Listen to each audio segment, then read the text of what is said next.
Bonjour à tous. Merci pour vos abonnements à cette chaîne YouTube.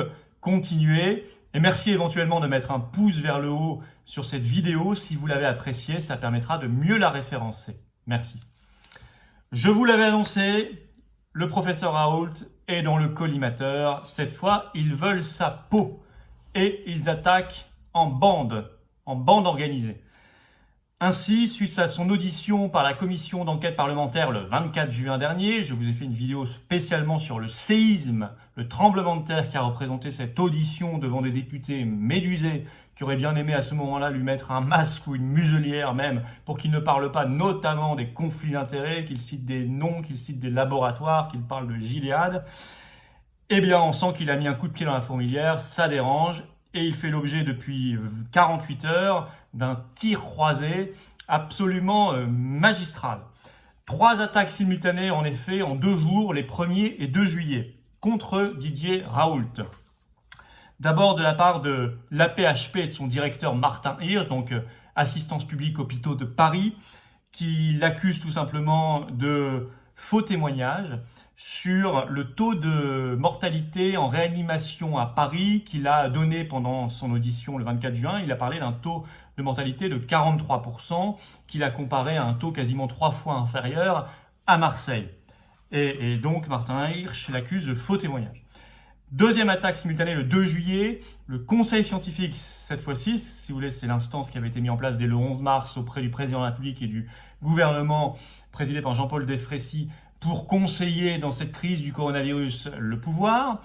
Eh bien, ce conseil scientifique a carrément écrit une lettre à l'Assemblée nationale pour critiquer les accusations de conflit d'intérêts levées par Didier Raoult, parlant de propos, je cite, infamants, de propos manifestement outranciers.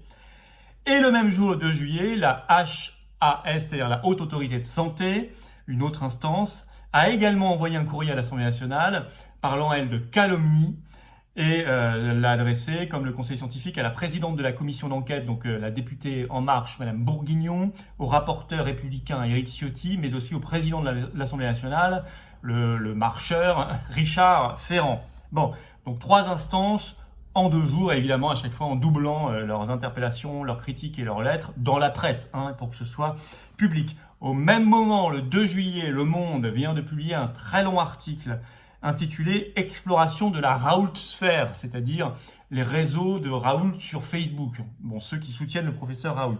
C'est un article assez largement qui se veut descriptif, mais qui en fait dans le ton, dans les termes utilisés, est assez largement dénigrant.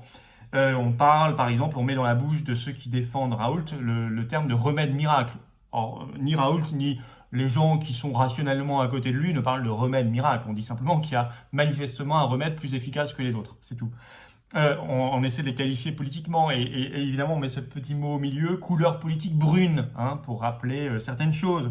On parle dans l'article du Monde de complotisme light. Bon, on parle à un moment, donc autre terme dénigrant, je cite, d'une ferveur qui témoigne d'une méconnaissance de la démarche scientifique. C'est un peu les abrutis en quelque sorte qui soutiennent Raoult, c'est le message presque explicite et largement implicite qui est passé à travers ces lignes. Bon. Alors, Raoult a répliqué. Dès le 2 juillet, le jour même, il a répliqué par une série de tweets sur son compte Twitter pour rappeler les déclarations, et notamment concernant les accusations de Martin Hirsch qui disait que le taux de 43% de décès en réanimation à Paris était faux. Raoult a tout simplement mis un extrait vidéo d'une interview du professeur Combe sur LCI, toute récente, qui devait réagir sur ça, et je le cite, on le voit dire dans cette vidéo, « Pour Paris, je confirme, c'est de l'ordre de 40% malheureusement ». Bon. Il a mis également une intervention de Karine Lacombe qui avait eu lieu le 13 avril sur BFM TV et qui, elle, parlait même d'un taux entre 40 et 50% de morts en réanimation. Donc ça lui donne raison. Mais j'ai envie de dire, de toute façon, au-delà de tout ça, au lieu de l'attaquer comme ça, ou de jouer les victimes, pour noyer le poisson, évidemment. Mais tous ces gens-là feraient mieux de répondre sur le fond au professeur Raoult, parce que le professeur Raoult, il a posé des questions de fond, sur les questions, par exemple, pourquoi lui, il a réussi à faire dès le mois de janvier des tests, à tel point qu'il a réussi à faire jusqu'à 1/3 des tests qui étaient réalisés en France, les tests de dépistage. Comment ça se fait que lui, il a réussi et pas les autres ? Ça, c'est une vraie question, il faut y répondre sur le fond, parce que ça aurait probablement sauvé beaucoup de vies. Pourquoi on ne lui répond pas sur le fond, sur la question des liens et des conflits d'intérêts, mais pas en se sentant diffamer, non, en répondant sur le fond. Est-ce qu'il n'a pas raison? Est-ce que ça pose pas un énorme problème?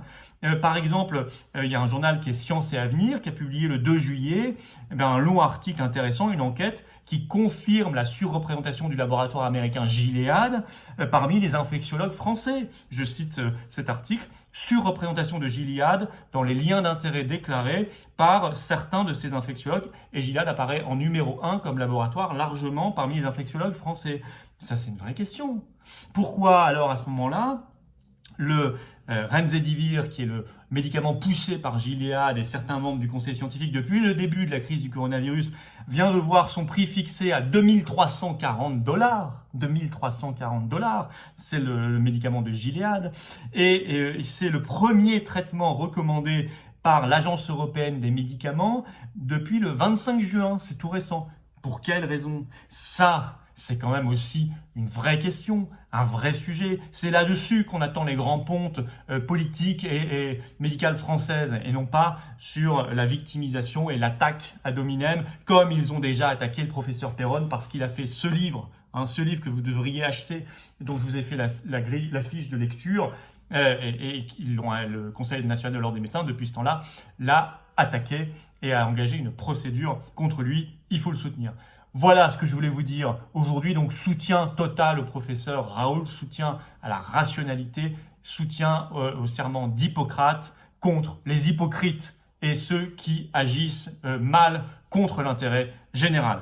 Si vous êtes d'accord avec tout cela, j'ai besoin de vous. Adhérez maintenant aux Patriotes, la formation politique que je préside. Le combat pour la dignité, pour la liberté se confond avec le combat des patriotes. Alors n'attendez plus, c'est le combat pour la France. Le lien pour adhérer aux Patriotes se trouve en description sous cette vidéo et également en commentaire épinglé en premier en tête des commentaires. Je vous attends, menons combat et vive la France!